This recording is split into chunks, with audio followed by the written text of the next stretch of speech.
So let me guess. You didn't read the book. Don't worry, I've got you covered. Here's everything you need to know about The Great Gatsby, written by F. Scott Fitzgerald. I'll summarize each chapter for you, making sure you get all the main plot points, and I'll even throw in a few key quotes along the way. No analysis, though, just the story. If you want to know more about the characters, themes, and symbolism used within the story, head over to my other video.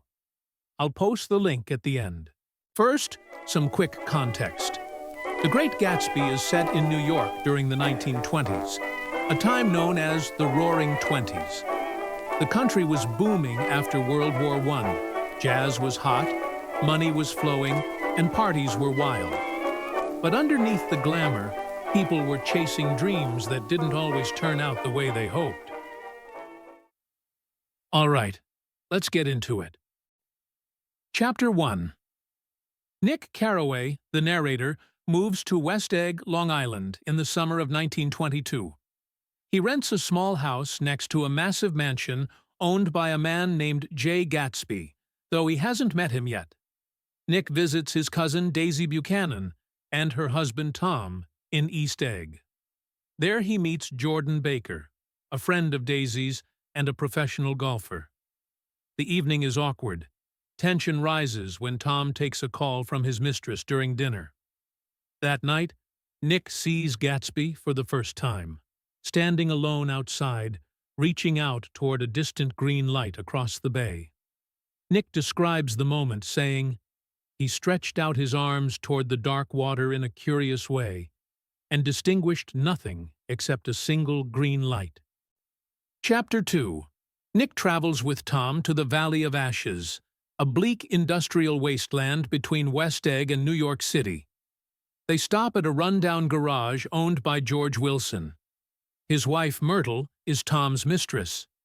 Tom takes Nick and Myrtle into the city, where they have a drunken party in an apartment. The night spirals out of control. Myrtle taunts Tom by mentioning Daisy's name, and Tom snaps. The narrator describes it simply. Making a short, deft movement, Tom Buchanan broke her nose with his open hand. It's a brutal moment, and shows just how violent and entitled Tom really is. Chapter 3. Nick finally receives an invitation to one of Gatsby's extravagant parties. Most guests just show up without one. The mansion is packed with music, champagne, and rumors. No one seems to know the real Gatsby. Nick meets up with Jordan Baker, and after searching the party, he's surprised to find that he's already been speaking to Gatsby without realizing it. Gatsby casually introduces himself, saying, "I'm Gatsby." Nick is taken aback by how different Gatsby is from the rumors.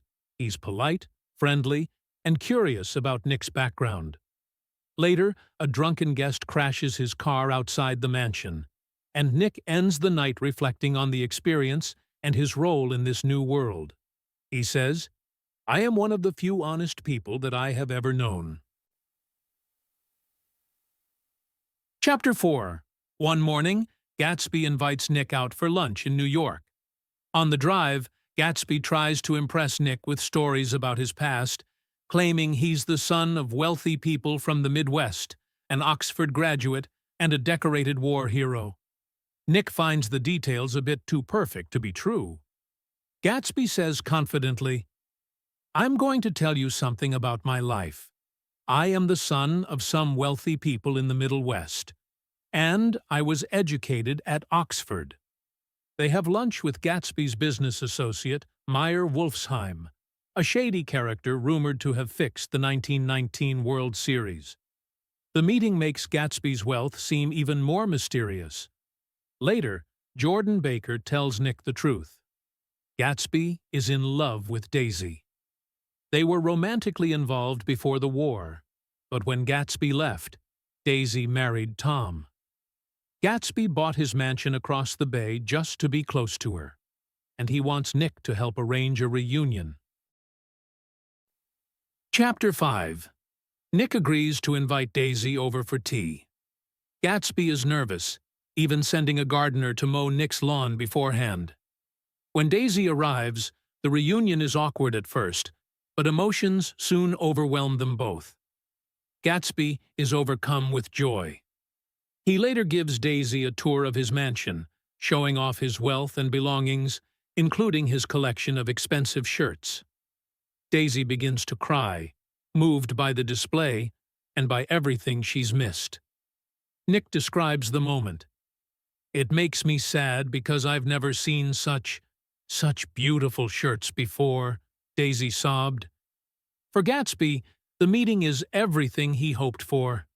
But Nick senses Gatsby is chasing a fantasy, trying to recreate a perfect past. Chapter 6. We learn the truth about Gatsby's background. He was born James Gatz, the son of poor farmers in North Dakota. At 17, he reinvented himself as J. Gatsby, working for a wealthy man named Dan Cody and learning how the upper class lived.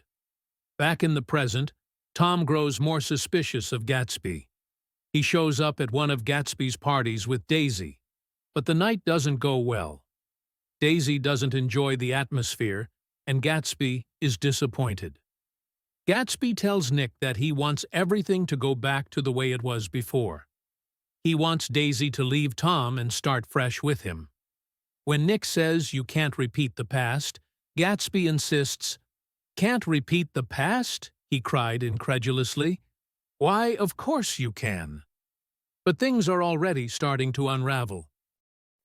Chapter 7.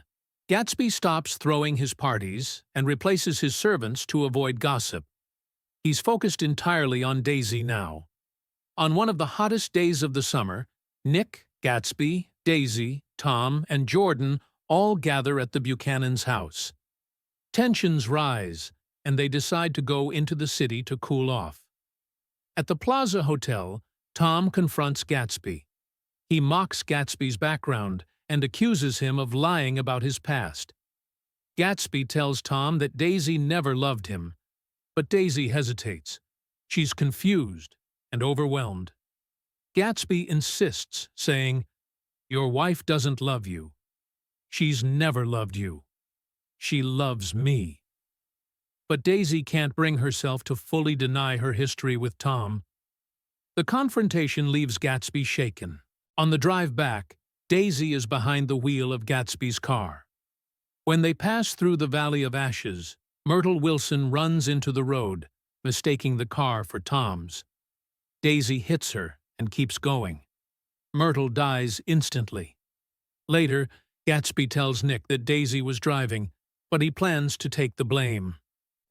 Chapter 8.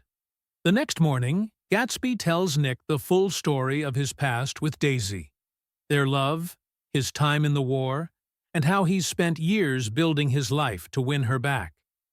He's still clinging to the hope that she'll choose him. Meanwhile, George Wilson is devastated by Myrtle's death. He's told by Tom that Gatsby's car was the one that killed her. Believing Gatsby was both the driver and Myrtle's lover, George finds Gatsby at his mansion. While Gatsby floats in his pool, still dreaming of a future with Daisy, George shoots him and then turns the gun on himself. Nick narrates, "It was after we started with Gatsby toward the house that the gardener saw Wilson's body a little way off in the grass." Chapter 9. Gatsby is dead, and almost no one comes to the funeral. Nick tries to contact Daisy, but she and Tom have disappeared, leaving no forwarding address. Gatsby's father arrives and proudly shows Nick a notebook from Gatsby's childhood, filled with goals and self-improvement plans. Even as a boy, Gatsby was reaching for something greater. Nick is disillusioned by the carelessness of the wealthy people around him. He decides to return home to the Midwest. Reflecting on Gatsby's dream, Nick closes the story with one of the most famous lines in literature. "So we beat on, boats against the current, borne back ceaselessly into the past." And that's the full plot of The Great Gatsby, chapter by chapter. If you found this helpful, check out our next video where we dive into the characters, themes, symbols, and that all-important green light. You can find the link in the description or click on the video that appears on the screen here. Plus, don't forget to like and subscribe so you don't miss out on other great videos relating to all things reading and writing. Thanks for watching. See you in the next one.